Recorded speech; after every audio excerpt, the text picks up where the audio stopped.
Duel Review is brought to you by NexusDigitalComics.com. On today's Duel Review, it's Dungeon Command. I'm RJ. And I'm Nick. Let's get to it.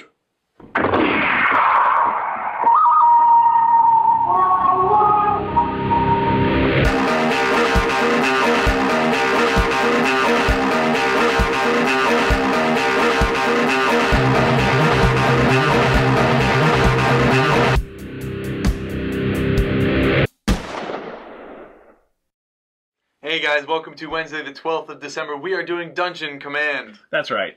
It is the Christmas season, and I think these would be great gifts. Yes. So just to let you know, they're about $35 a piece, and you have to have 2 factions. Having said that, these are the factions we have. Yay! There's 4 factions. This is the last one, was the Undead, and the previous one was the Goblin one. Yeah, goblins. And then we've got the Sting of Lilith, which is kind of the dark elves and spiders kind of thing, creepy crawlies.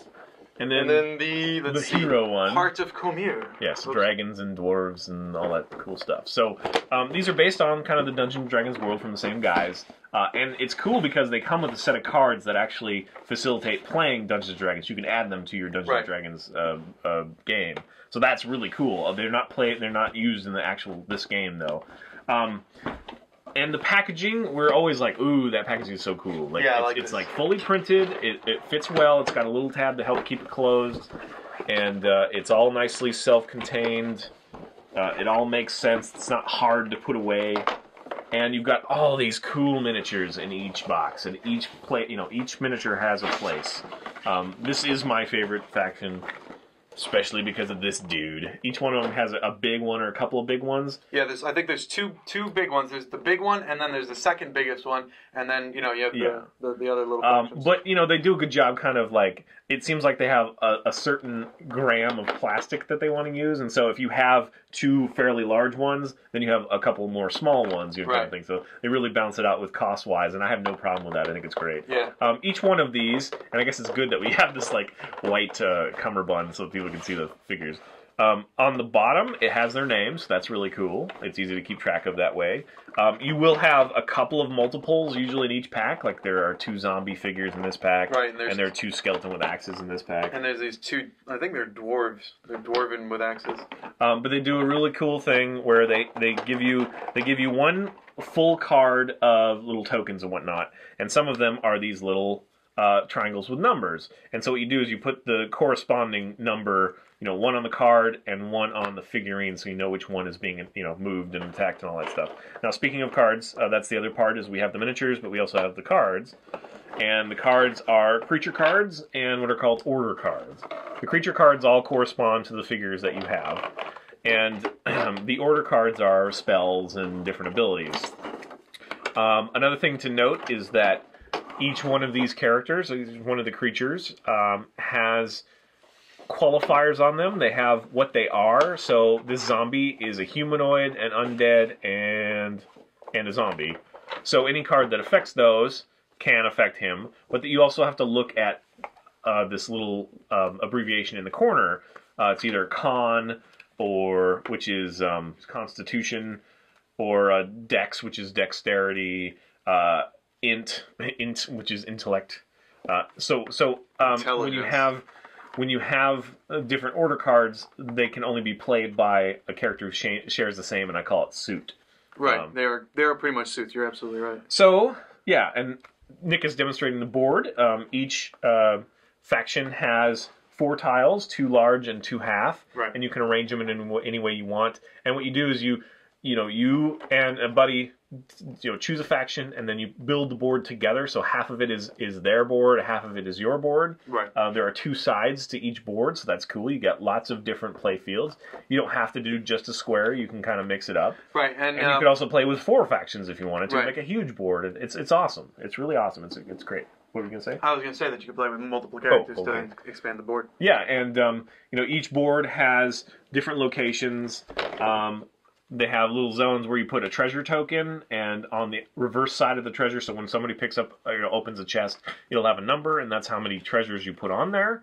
And those gain you morale if you accumulate. If you get them, they have difficult terrain with the triangles there, and then they have hazardous terrain, which will actually damage you, kind of thing. Right. Although, which is like fire, but there's no real reason. If you were cornered and you had to go through it, I can see it. Yeah, I think most people just forget about them actually, because I usually forget.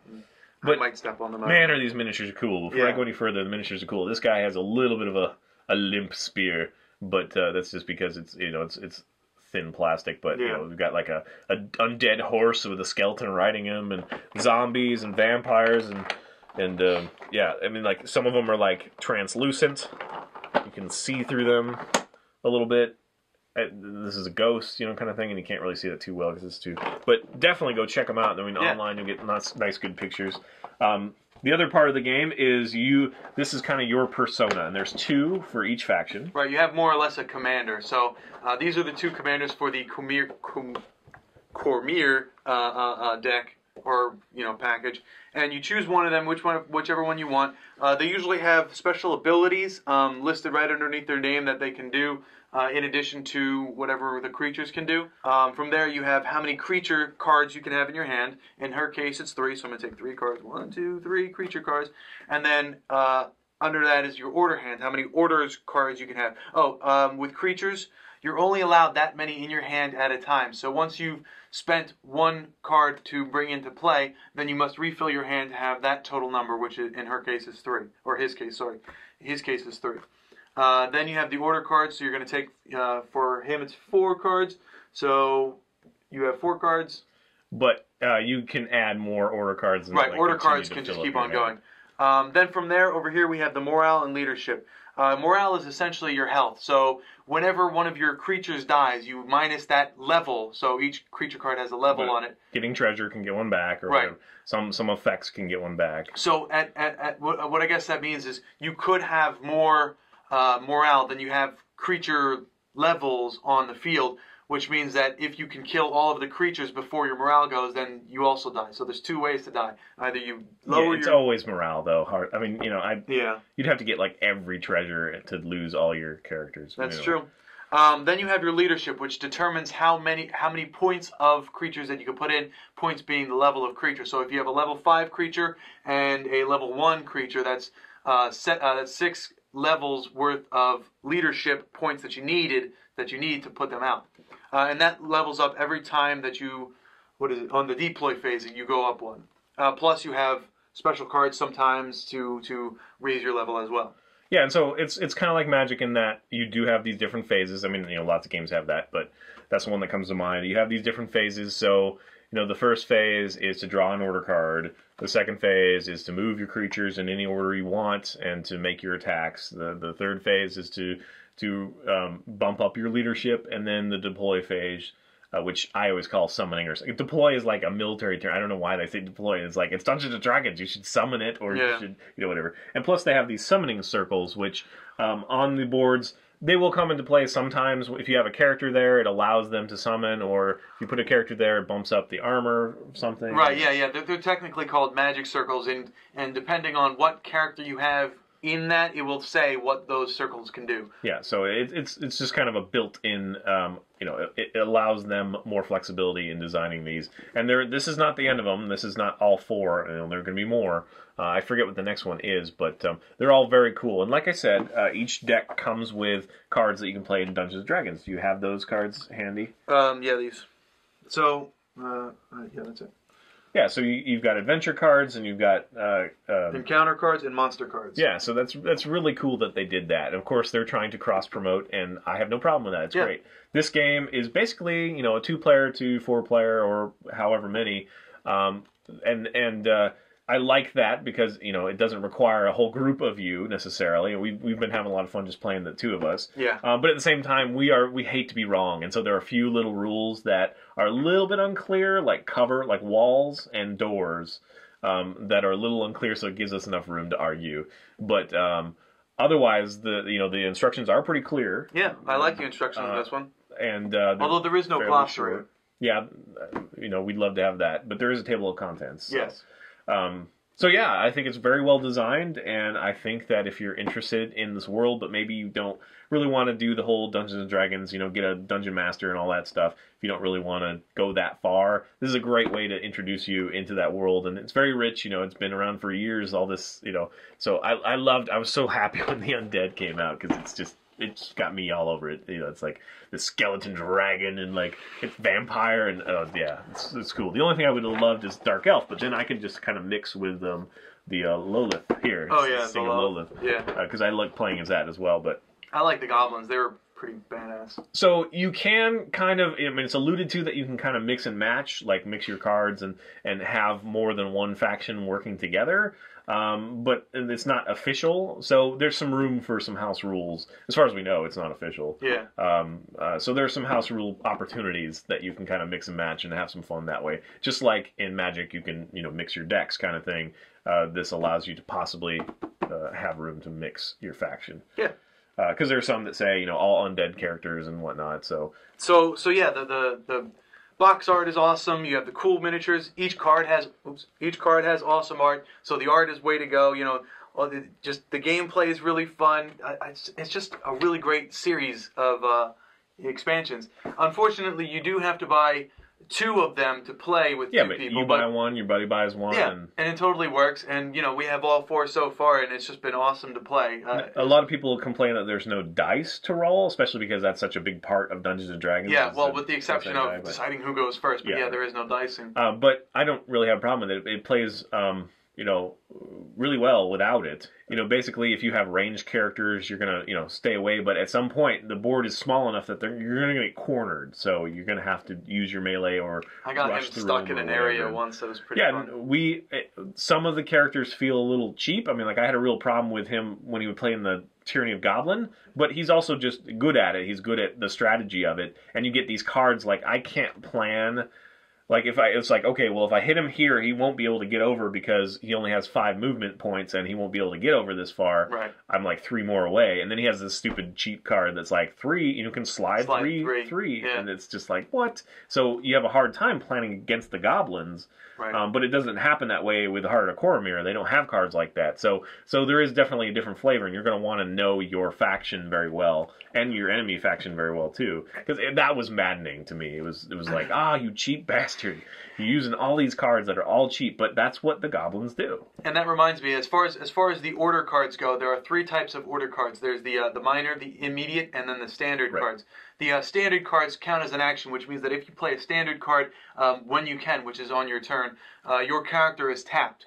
Minor cards, however, can happen whether your character is tapped or untapped. When it's your turn. And they're, when it's your turn. And are cumulative too, so you can constantly compound the minor attacks, which is really what helped me fight off, I think it was your dragon, right? Your bone. I just obliterated him in 1 hit because I used a whole bunch of the minor cards. And then you have the immediate cards, which happens on my turn or on his turn. But when I play it, my character gets tapped, which means that he can't play another card until he is untapped. So that's fun. So there is a little bit of luck in the draw of the cards and whatnot, but there's a lot of strategy as well. So. All right, guys, you want to do 2 or 3 on this one. Thanks for watching. Please subscribe to our YouTube channel and watch our great playlists. Game Live has been a lot of fun. Yes, it has. And please leave comments. We love comments. And you can help support us by buying our wares at spiderwolf.com. That's right. T-shirts, art prints, card games, short stories, and more. See you later. Bingo! Tomorrow, it's the anime Noeen. Let's get this show on the road so I can get a McRib. Available for a short time. I really can't stay. I have to go away. This evening has been so nice and warm. You're supposed to sing the other half. What is the other half? I don't know. What song is that? It's when the guy's trying to get the girl to stay. And yeah. From when? Christmas. It's a Christmas song. Yeah, because I like the Christmas song. You like the stupid donkey song. Well, that's because it's stupid. Dominic the donkey. Yeah, but yeah. It's just baby, it's cold outside. Wait a minute. So in this scenario, I would be singing as the girl? No, I'm the girl. Proudly said. I don't know if I want to sing that anyways. It would be funny. That's all I'm saying, man. All right, what's the word? No, whatever. It doesn't matter. But it was the thing was to illustrate that you didn't know what the hell I was I doing. don't know what the hell it was. But everybody else did. Did they? Guys, if you knew what the hell he was singing, please I'm leave sure it in they the did. comments. If you like Christmas at all, then you know that song. I love Christmas. I just hate Christmas music. Then you hate Christmas because that's like 20% of Christmas, 30%, maybe even 40%. Well, then there's still 60%, so the majority of me likes Christmas. The majority of you. Your legs don't. No, your vocal cords don't.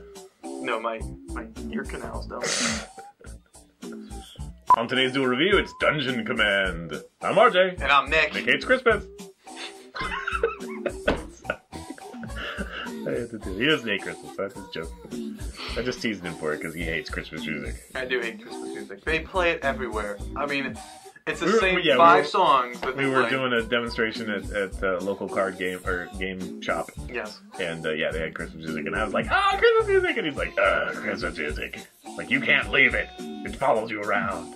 No, it haunts you. It is I love it. I just, I hate it when they do like Santa baby all the time because that bitch sucks. She's like so greedy and selfish, and I hate that. It's not the spirit of Christmas at all. And I don't like Feliz Navidad, but that's just because they sing like Feliz Navidad, Feliz Navidad. They always have that nasally weirdness. It's like, what? Why are you singing that way?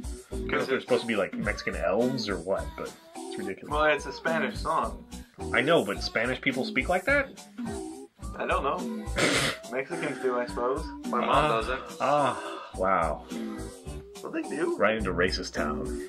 Well, they do. They're. I think. Oh, senor. Yeah, they all talk like that? That's the stereotype. Yeah. Wow. My mom doesn't speak that way. She's Puerto Rican. Never met a Mexican that talks like that unless they're on TV. Or like a midget. The plane. I mean, I suppose you're right. I suppose that is the... Yeah, then why the hell do they? Well, mariachi... What are they called? Mariachi band. Mariachi bands do have kind of a nasally sound to them. No, when they sing. not really. It's a little more animated, but whatever. I just... so. I like mariachi bands. That's how you cover it up. Well, I do. They're all elves, but I love mariachi bands.